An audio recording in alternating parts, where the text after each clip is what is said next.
안녕하세요. 감정평가사가 되자의 김하인 평가사입니다. 4월 5일 드디어 1차 시험이 끝이 났습니다. 여러분들 다들 가채점은 해보셨나요? 내가 가늠했던 난이도보다 훨씬 더 어렵게 출제된 과목도 있을 거고 생각보다 풀만한데? 라고 느끼셨던 과목도 있었을 거예요. 여러분들이 정말 쉴 틈 없이 1차를 달려오셨으니까 먼저 스스로에게 정말 수고했다 라고 말씀해 주시는 게 필요합니다. 생동차 준비하시는 여러분들 이제 1차 시험이라는 긴장감에서 벗어나 휴식을 좀 취하셨나요? 근데 안타깝게 우리에게는 넉넉고 충분히 쉴 틈이 없습니다. 다시 2차 시험이라는 3개월 더 달려야 하는 힘이 여러분들에게 필요합니다. 1년 동안 여러분들 쉬지 않고 달려오셨잖아요. 물 한 잔 딱 마시고 마라톤의 도착점이 앞에 보이는 시기이기 때문에 정말 마지막 힘까지 다 소진해서 달려주시면 좋겠습니다. 저는 1차 시험이 끝난 다음 날 일요일이죠. 그때 독서실에 가서 앞으로 어떤 계획으로 공부를 해야 할지 계획을 다시 처음부터 짜보는 시간을 가졌었습니다. 여러분들도 아직 2차 공부 계획을 짜지 않았다면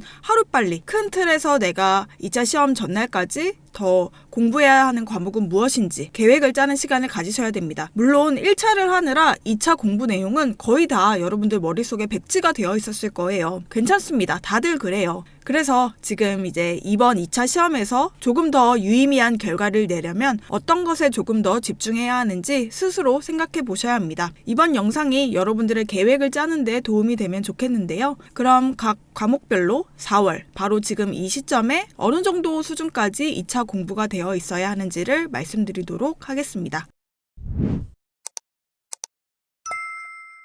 첫 번째 과목은 실무입니다. 2차 과목은 실무, 이론, 법규 3과목이 있죠. 각 과목의 공부 비중을 지금은 몇 프로씩 가져가면 좋을까요? 남은 3개월 각 과목의 공부 비중을 설명드리자면 실무는 10, 이론과 법규는 각 45씩입니다. 이제 실무에서는 조금 힘을 빼시고 드디어 이제 이론 법규를 집중해서 공부하실 때입니다. 그래도 이론 법규에 너무 집중해서 공부하느라 2차 시험에서 꽈락률이 제일 높은 실무 과목을 공부를 아예 소홀히 하시면 안 되겠죠. 실무는 3방식 위주의 문제를 하루에 30점에서 50점 정도 풀어주세요. 시험 시간의 바이오 리듬에 맞춰서 아침 시간에 실무를 공부해 주시면 됩니다. 여기서 중요한 것은 시간인데요. 50점 정도 배점의 문제를 푸실 때 시간은 40분에서 45분 정도를 목표로 해주세요. 실무는 시간과 또 정확도가 매우 중요한 과목이죠. 이제는 어떠한 어려운 문제도 시간 안에 정답을 도출해 내셔야 하는 시점입니다. 여러분들이 열심히 계산기 두드리고 풀이 과정을 자세히 썼다라고 하더라도 정답이 없으면 높은 점수를 받을 수 없습니다. 제일 중요한 3방식 위주의 문제를 이렇게 풀어주시고요. 두 번째로는 1차 시험 준비 전에 풀었던 문제 중에 괜찮은 문제를 선별해서 풀어주세요. 여기서 괜찮은 문제란 이런 것을 의미합니다. 내가 생각하는 실무의 논리와 일치하는 문제, 또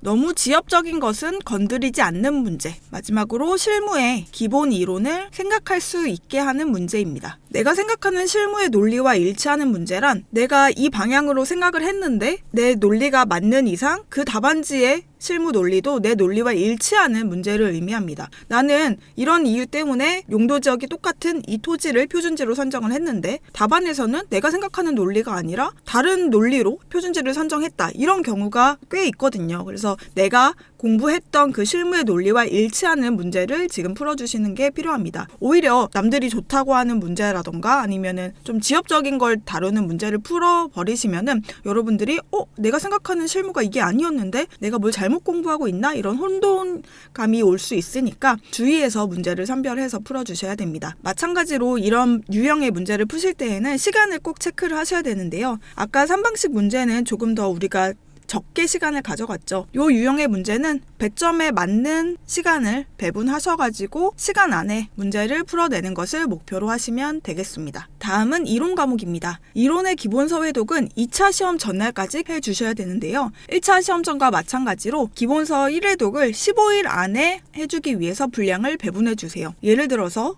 기본서가 총 500페이지다 라고 하면은 나누기 15일 하면은 대략 하루에 한 30페이지 정도를 읽어야겠죠. 여러분들이 이 속도로 기본서를 회독하시게 되면 2차 시험 전까지 총 6번의 기본서 회독을 완료할 수 있게 됩니다. 그리고 기본서를 읽을 때에는 중요하다고 생각하는 키워드에 동그라미를 하거나 아니면 형광펜으로 색칠을 하면서 읽어주시면 좋습니다. 그리고 이제 기본서를 읽었다면 답안지에 내 글씨로 현출하는 연습을 하셔야 됩니다. 답안지에 쓰시면서 암기가 잘 되었는지 확인하는 과정을 꼭 거쳐주세요. 예를 들어 이론 기본서를 읽으면서 부동산 시장의 특징에 대해서 배웠다라고 하면은 답안지에 부동산 시장의 특징 이렇게 써 놓으시고 이 내용은 여러분들이 기본서 읽었던 내용을 바탕으로 한 3줄에서 4줄 정도 쓰는 연습을 해주시면 됩니다. 만약에 내가 기본서를 잘 회독을 했는데 이런 현출이 되지 않는다라고 하면은 문제가 있는 거니까요. 꼭 현출하는 연습을 병행해 주시면서 2차 시험 전날까지 기본서 회독을 계속해 주시면 되겠습니다. 마지막으로 법규 과목입니다. 여러분들이 가지고 계신 교재나 아니면 스스로 작성한 서브가 있으실 텐데요. 논점 중에서도 A-B 논점을 꼼꼼하게 암기해 주셔야 됩니다. 여기서 A-B 논점이라고 하면은 첫 번째로 기출된 내용, 과거에 기출되어서 중요한 내용을 의미하고요. 두 번째로는 면과락을 위한 최소한의 범위를 의미합니다. 마지막으로는 시험이 쉬운 경우에 합격을 노릴 수 있는 논점을 의미합니다. 생농차생들은 법규를 공부하실 시간이 유예생에 비해서 정말 부족해요. 따라서 암기할 시간이 정말 부족한데요. 4월 한 달간 논점에 대한 이해를 바탕으로 교재에 있는 내용을 비슷하게 쓸 수 있는 수준으로 만들어 놓으셔야 합니다. 혹시 지금 와서 법규 서브를 만들어 보겠다라고 생각하시는 생동차 준비생분들이 있으실까요? 지금 서브를 작성하는 거는 불가능한 건 아니지만 작성은 너무나도 많은 시간이 드는 작업이기 때문에 지금 이 시점에 만드는 것을 추천하지는 않습니다. 그럼에도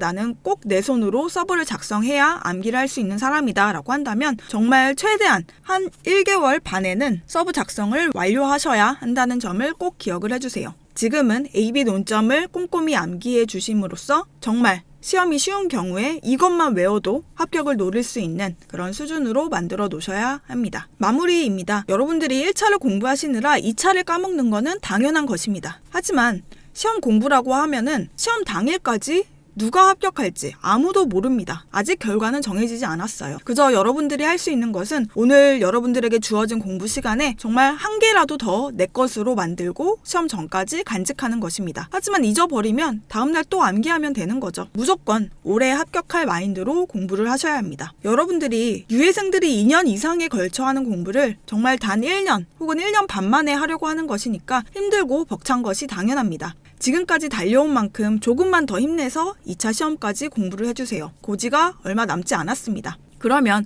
1차 시험 합격한 것과 똑같이 2차 시험 합격이라는 달콤한 열매를 얻으실 수 있을 거예요. 그럼 이상으로 4월 생동차 진도 점검 영상을 마치겠습니다. 감사합니다.